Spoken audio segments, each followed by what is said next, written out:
पृथ्वी की आंतरिक संरचना में हमारा जो लास्ट पॉइंट रहा है उसके अंदर हमें देखना है कि वास्तव में पृथ्वी की जो संरचना है, आंतरिक संरचना है, उसको किस प्रकार से डिसाइड किया गया है, तो उसके बारे में अपन देखने वाले हैं यहाँ पे।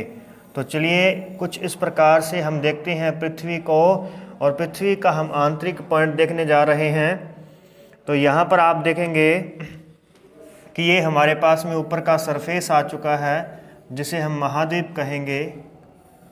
ये महाद्वीपीय पॉइंट है हमारे पास में, और ये जो बाकी का क्षेत्र आ गया ये हो गया महासागर हो गई। ठीक है, इस प्रकार से ये महाद्वीपीयता आ गई, ये महाद्वीपीयता है और ये महासागर हो गए।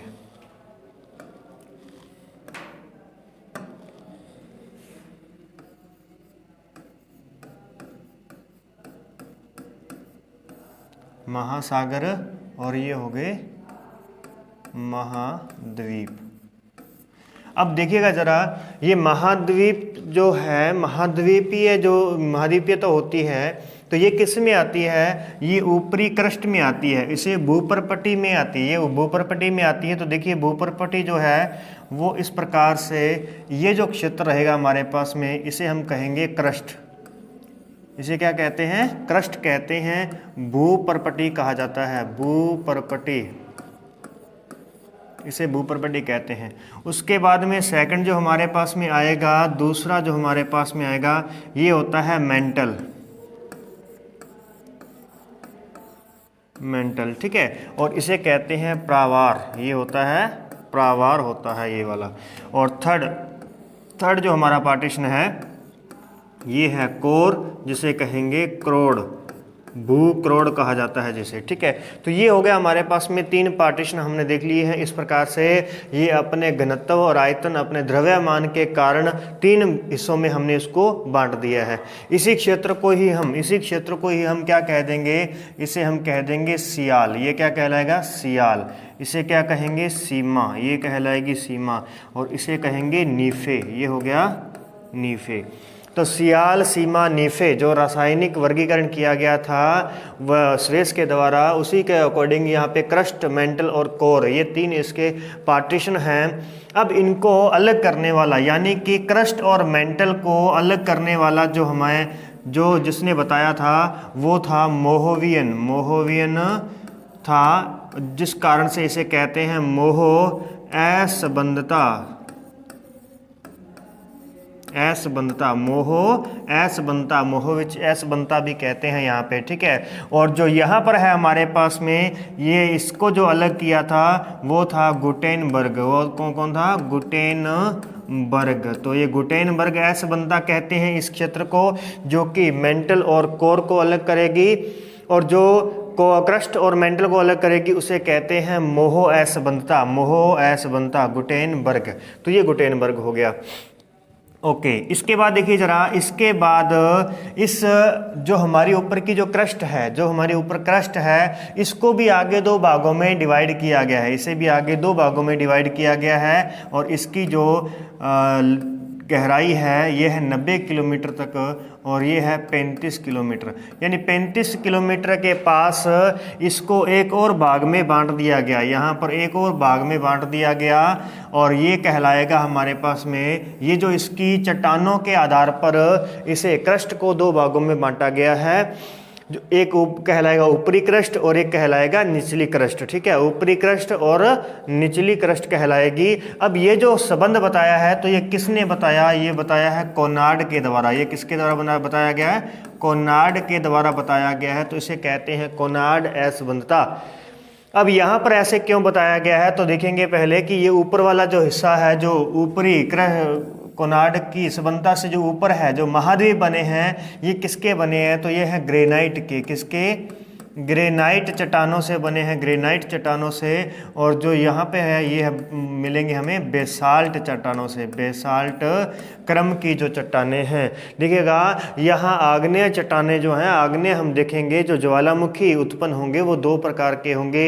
एक हमारे पास में जो रहेगा वो कौन सा है? बेसाल्ट लावा रहेगा, और एक ग्रेनाइट लावा होगा, या जिसे अम्लीय लावा अपन कहेंगे। तो ये लावा 2 प्रकार का होगा।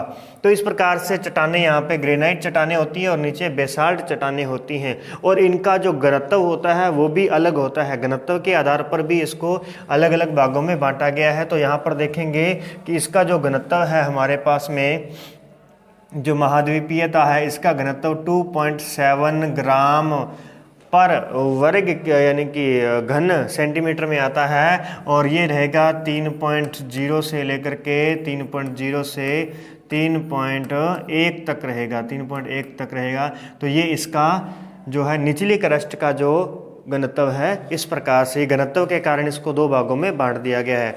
जो महाद्वीपीय भाग है, जो ये क्रस्ट है, ऊपरी जो क्रस्ट है, ये अपने को कहाँ पर मिलेगी, यानी कि ये जो संबंध अपने को मिलेगा, कोनार्ड संबंध मिलेगा, ये सिर्फ महाद्वीपों के नीचे ही मिलेगा, महासागरों में नहीं मिलेगा, क्योंकि महासागर तो इतने गहराई में महासागर ही शुरू हो जाते हैं, महासागरों की तली आती है इतनी गहराई में। तो यहाँ पर आप देखेंगे कि यहाँ पर बहुत ही पतली अपने को परत मिलेगी इसकी, दोनों के संबंध की, लेकिन यहाँ बहुत ही मोटाई में संबंध मिलेगा दोनों तरफ। और इसके बाद में आप देखेंगे जरा, इसके बाद अपन देखते हैं क्रस्ट के बाद में बात आती है मेंटल की। तो मेंटल को भी आगे दो हिस्सों में बांटा गया है, मेंटल को भी दो हिस्सों में बांटा गया है इसके घनत्व के कारण ही।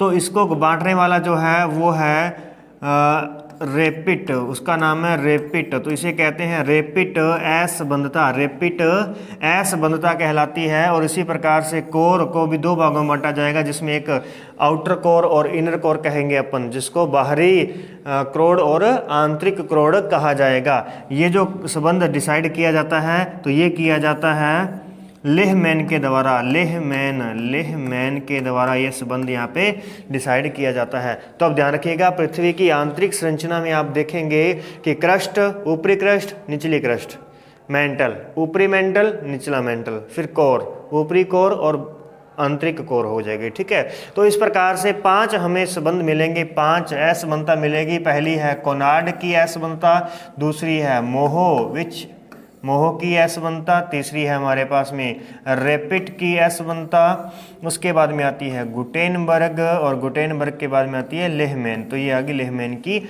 असंबंधता आ जाएगी। जो ये 5 हैं, ये 6 भागों में इसको बांटेंगे। क्लियर है इतनी बात। अब हमने देख लिया आगे कि इसको जो है दो दो भागों में किस कारण बांटा गया है, वो इनके घनत्व के कारण बांटा गया है, घनत्व के कारण। तो यहाँ का घनत्व हम देखेंगे 4.5 से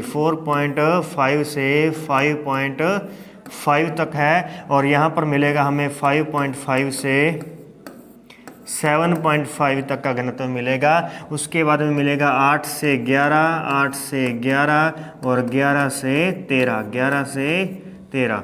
तो इस प्रकार से ये इसका घनत्व है, ये अलग अलग घनत्व रहेगा इसका, और घनत्व के कारण हमने इसको अलग अलग भागों में बांटा है। तो जो ये क्रस्ट, मेंटल और कोर है, ये किस प्रकार से भागों में बांटे गए हैं तो देखिएगा जरा। उससे पहले देख लेते हैं कि ये हमारे पास में आ जाएगा 750 किलोमीटर की गहराई, और ये आ जाएगी 2900 किलोमीटर की गहराई, 2900 किलोमीटर की गहराई आ जाएगी, और फिर आ जाएगी 5150 किलोमीटर, 5150, और अंत में देखते हैं 6350 किलोमीटर।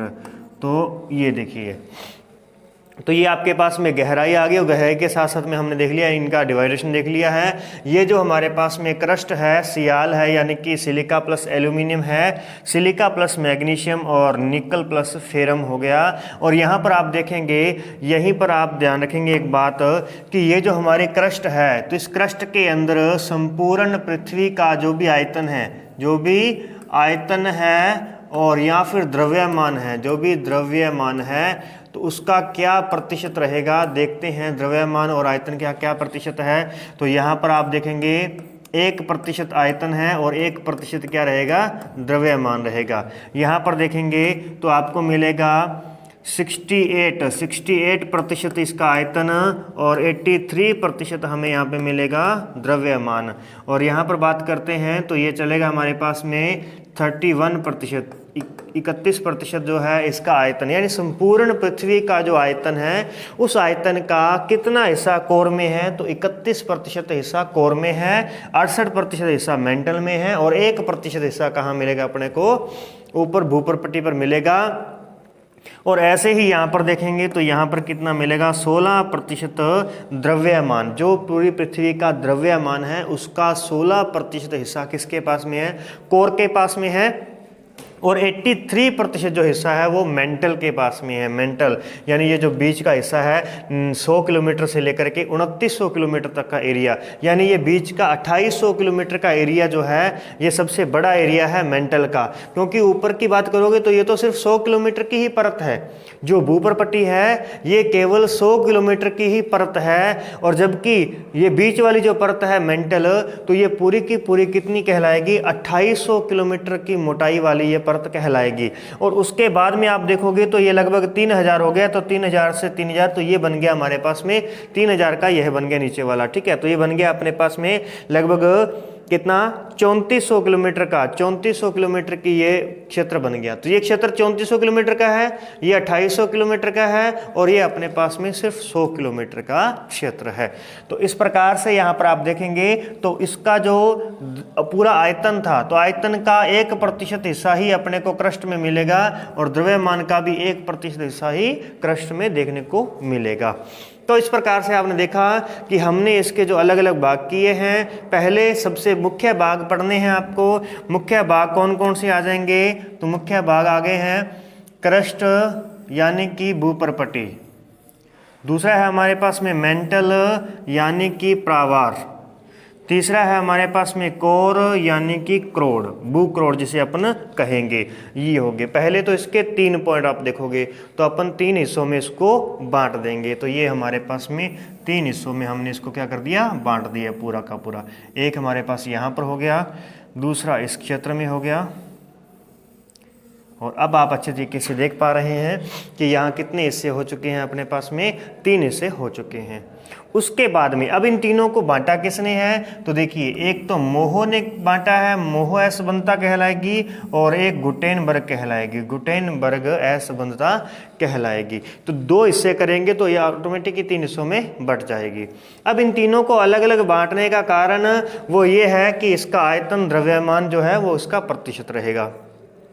फिर इसके भी हम आगे 2-2 हिस्से कर रहे हैं, इनको भी आगे 2-2 हिस्सों में बांट रहे हैं। उसका कारण है यहाँ का घनत्व। उसका कारण क्या रहेगा, यहाँ का घनत्व रहेगा। देखिएगा जरा, इस क्षेत्र का जो घनत्व है वो 2.7 है, और यहाँ का घनत्व है 3.0 से लेकर 3.1 तक। तो हमने 2 हिस्सों में बांटा, यानी हमने नहीं, किसने बांटा है इसको, कोनार्ड ने बांटा है। तो ये कोनार्ड हो गया।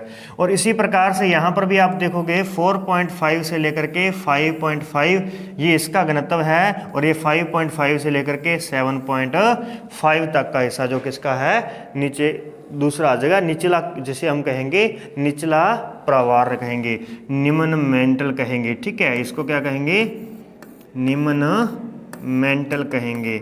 ये हमारे पास क्या कहलाएगा, ऊपरी मेंटल कहलाएगा, ऊपरी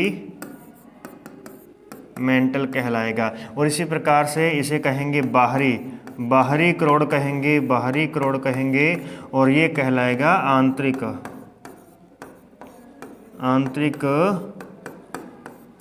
क्रोड कहलाएगा। तो ये आंतरिक क्रोड और बाहरी क्रोड हो जाएगा। और यहाँ पर भी आपने देख लिया कि इसका जो प्रतिशत है वो 8 से, इसका जो घनत्व है 8 से 11 और 11 से 13 हो गया। क्लियर। तो आपके सामने बनाया मैंने इसको, पूरा अच्छे तरीके से आप देख लीजिए कि किस प्रकार से इसको अपने को डिसाइड करना है, किस प्रकार के इसके पार्टीशन करने हैं। और फिर आपने देखा कि यहाँ पर हमें ग्रेनाइट चट्टानें मिलेंगी, यहाँ बेसाल्ट क्रम की चट्टानें मिलेंगी।